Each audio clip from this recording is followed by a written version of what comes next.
The strongest people you know often cry alone. They're the ones who listen, who support, who stay calm in a crisis. They don't complain much. They don't ask for help often. And because of that, everyone assumes they're fine. But people who keep everything inside aren't emotionless. They feel deeply, sometimes more deeply than anyone else in the room.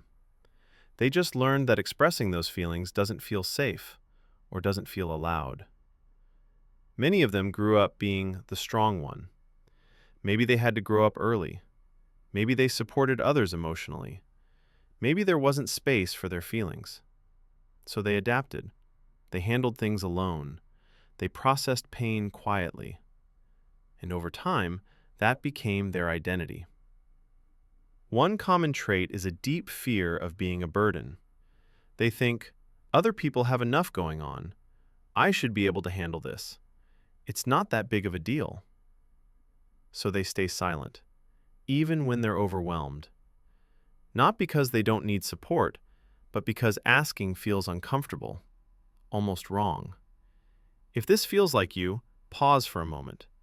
You are not weak for needing support, and you are not dramatic for having feelings. Comment "quiet strength" below if you're someone who usually deals with things alone. You might be surprised how many strong people are struggling silently too.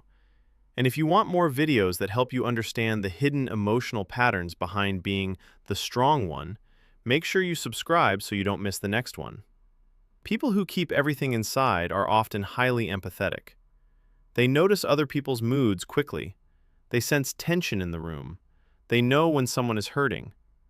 But that empathy flows outward, not inward. They're great at holding space for others, but struggle to hold space for themselves. Another common pattern is emotional self-reliance.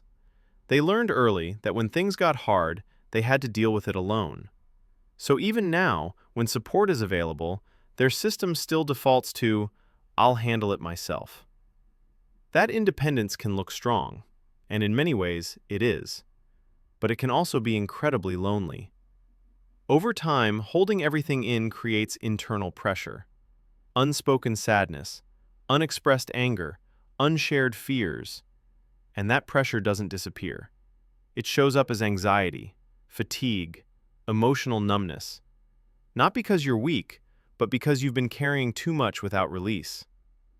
The world often praises people who don't complain and stay strong. But strength without support turns into silent suffering.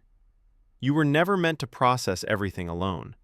Even the strongest nervous system needs connection to regulate. Learning to open up doesn't mean telling everyone everything. It can start with one safe person, one honest sentence, one moment of letting someone see that you're not okay. That's not weakness, that's courage. Because for someone used to carrying it all alone, being seen can feel more vulnerable than any problem they've survived.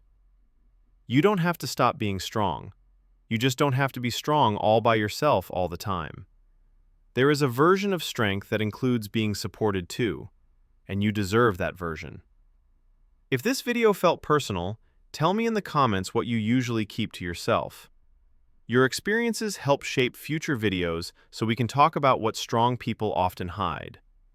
And if you want psychology and motivation content that helps you understand yourself on a deeper emotional level, subscribe and stay with this channel. You don't have to carry everything alone to be worthy of love and respect. Sometimes the strongest thing you can do is let someone in.